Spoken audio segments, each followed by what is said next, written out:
So here we are at the Organic Sheepskin Tannery, and we're just going to start showing you a little bit about the processing. And Mark, tell us what these are for starters. So these are all skins that we've had back from the abattoir. So these are lambs that we've been born and bred here on the farm. These are actually here since last year, born and bred on the farm. We've gone for meat production, so the meat would have all been sold either direct from ourselves or through a dealer based in Cornwall. Skins come back, they're salted, and they're left here in a salted state for, these have been here a couple of months. So we scrape the salt off. Literally the skin has been salted, so it's cured, so the salt has worked with magic, it's dried the skin out. Not dried crispy, but just taken the excess liquid out of the skin and cured it to a state that we can now tan it.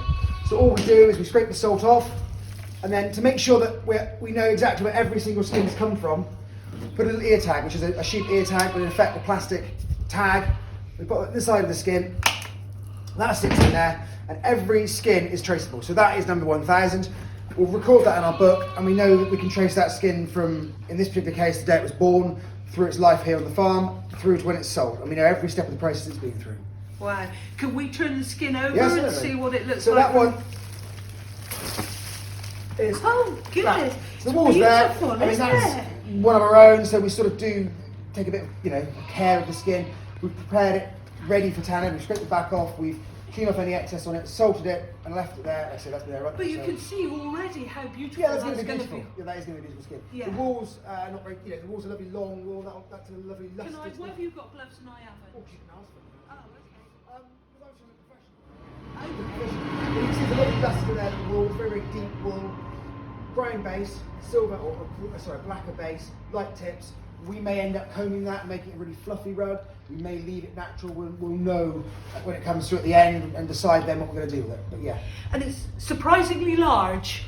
Yeah, that would be a 9-month-old lamb. I mean, bear in mind it's going to be trimmed a bit. A bit of excess on the edges will be trimmed. But yeah, it's a good sized lamb.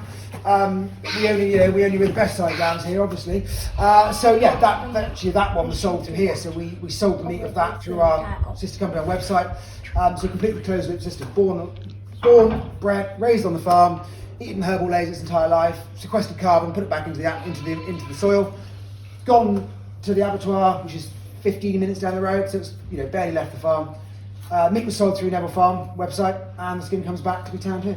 Fantastic. So a totally closed loop system, basically. Great stuff. Wow, that's fantastic. Thanks, Mark. So we'll go on inside now and start seeing the rest of the processes. So this is the next stage then, Mark. You better come because you know what you're talking about. Well, we'll make it up as we go along. Yeah. So we've scraped the salt off the skin, put a tag in it. It then comes in here. So this is just a giant commercial washing machine, if you like. It's a commercial washing machine.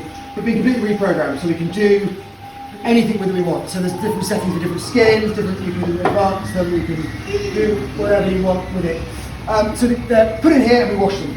Depending on the size of the skin, anywhere between 4 and 6 at a time. And we'll do 2 batches a day, so we can do anywhere between 10 would be a push, but 10 to 12 small skins, 8 to 12 skins a day in one of the tanks. So 2 washing loads in there. Skins are rinsed first in clean water. They're then washed in about a 30-degree wash, and then have 2 more rinses to get them clean. So that's the washing stage done, and they're then ready to start to go into the process. So then where are we going from So now? out of here, they come out of here, washed. Yeah. They then go into this tank here. Now this is a pickle tank. So this, you can see the skins in there. This has got 8 skins in there now. Actually, just come out, my God. That's it, good boy. So that's a pickle tank. So in there, we use a food grade pickle. So there is water, mainly. There's an ingredient in there which is the same raw ingredient as Calgon. So you see the adverts for Calgon, washing usually live longer with Calgon.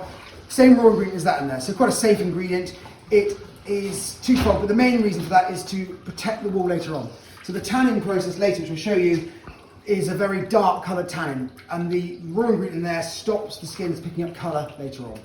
There's also a food safe acid or pH reducer we put in there, which brings the pH down to a low level, which helps push the protein out of the skin and cure them ready to accept the tannin later on.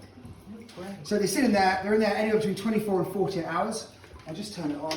They go in there and they're just agitated very gently. And you can see them just moving around. So all they're doing is basically wafting around. They get lifted up, they hit the back here after a while, and they'll just gradually sink down, move them around a bit so they get faster for you.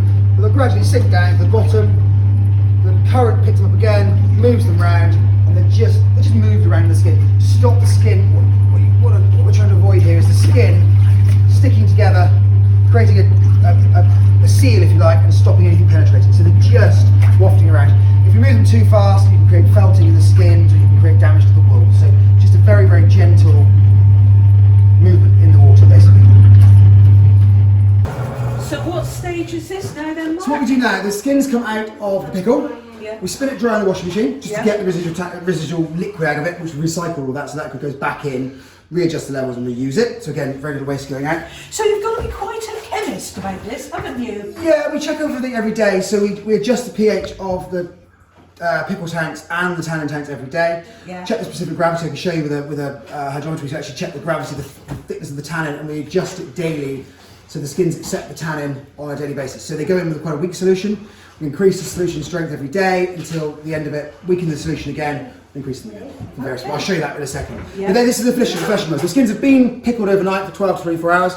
They've come out of the pickle, spun dry, and all we're going to do now is take the back off, because this is clean in terms of it's not overly dirty, but there's a little bit of fat on there. But what we need to remove is this subcutaneous layer. The tannin can't penetrate this. There's a membrane on here which we need to get rid of. So if we get rid of that membrane, then the tannin can penetrate and it can do a better job. So all we do is take the skin and just work the skin across that wheel.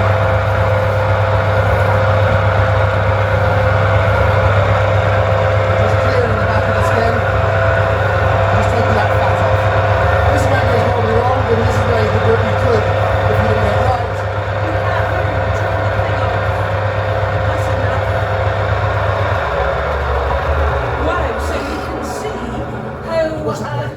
How much it's removed, and this is Yeah, so I'm just taking the fat and the subcutaneous layer off down to this. So this is in effect going to be the finished Felt. back of the skin. We'll Yeah. polish that later, and it will obviously absorb the tannin and thicken up. But we're just taking off any thickness in the leather. Or if we've got a very, very thick skin, we'll rework it again just to shave deer skins, for example. We'll rework and we'll shave the back of the deer skin to take some weight out of the skin. that's a very skilled job there. You've got to be very delicate. I do it, so it can't be that skilled, but they do claim so, yeah.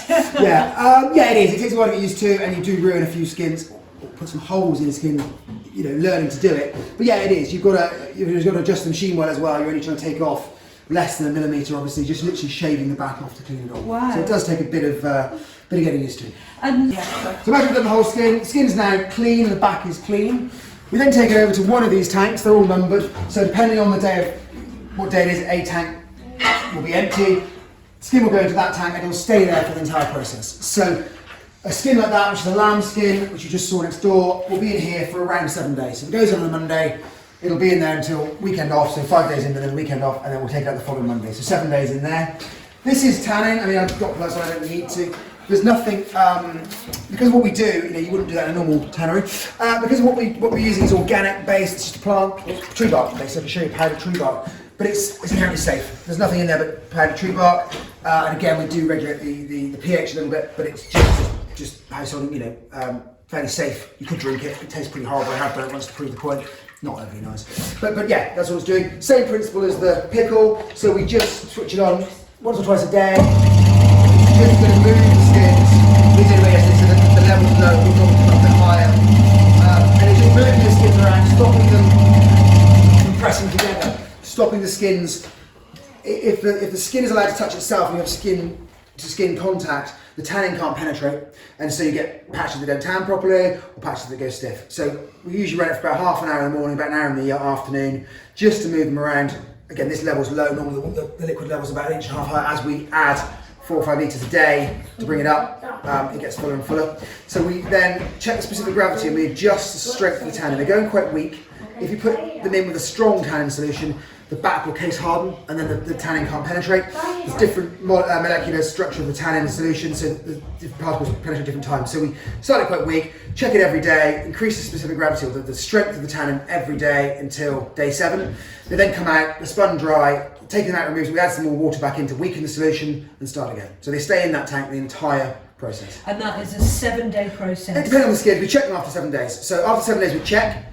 generally speaking, lambskins are done. Older sheep, adult males, that sort of thing will take a lot longer. So they could be in for months. Deer skins, we try and avoid doing too many deer because they can take months. And if you've got one deer, or we did some wild boar for somebody and that was in for over a month, and it's a month we can't be tanning something else. So every day we're not tanning in that tank is 10 skins that we're not turning into product. So yeah, we try and keep things to it's why we use mimosa, it's why we have the process that we have, because it works and it allows us to turn that skin around in 7 days basically. And although it looks dirty brown, when it's washed and rinsed away, none of that, because of the Calgon process of pickle. I mean, one as you know isn't overly absorbent anyway. That's one of wool's natural, wonderfully inherent properties, is it absorbs moisture and then regulars it back out. So this won't stay, this will come out, once that's washed, you can see already, you can see. It's already going to white, or natural white. You just wring that out a little bit and you'll see that bit. So all we're doing really, the next step, is taking these out, rinsing them clean. We're not actually washing them as such, we're just rinsing the tannin solution out, and then we'll pin them onto boards and prepare them for the dry stage of the process. So this is all the wet bit here, and then we'll go on to the dry stage separately next. And as if by magic, we'll go in a minute and have a look at a pegged out. Yeah, it's not very far to go to the dry stage, it's just from there we get in. So 7 days later, they come out, go in the washing machines, spin them dry, don't wash them, spin them dry first, collect all the tannin, put it back in, minus a little bit to weaken the solution. So everything's recycled. We're not putting much out. So the water is we recycle a lot of the water. We're actually just trying to get. We're looking at the moment the feasibility of getting a system to recycle all the rainwater off of here. The member on mains water, so we're trying to look at a recycled system for rainwater. And we are also considering putting the borehole. But at the moment, we're using mains water. But that's the next step will be a recycle to get rainwater off the roofs. But I guess if you have the rainwater, then you'd have to be checking the acidity of the rainwater. That is the slight problem as well, and also any contaminants in the rainwater, acid rain type thing. So that's the plan. So, as Mark says, that was the first stage of the organic tanning process. That was the wet stage. Please check back if you enjoyed that, and we'll be showing you the drying, the finishing, and talking a little bit about the heritage breeds and the sustainability of the farm. There are other videos where we're showing you about the drainage and the disposal of the effluents, which I think is very pertinent and interesting. And then we also get out into the fields and talk about the heritage breeds and different other parts of the farm, the organic farm. I hope you've enjoyed it. Really would like you to like it, to share it, and of course if you've got any comments or remarks, don't hesitate to drop us an email or like it or whatever technical stuff you want to do, messages, I don't know. But we'd love to hear from you and hear your thoughts. But please check back in for the next video.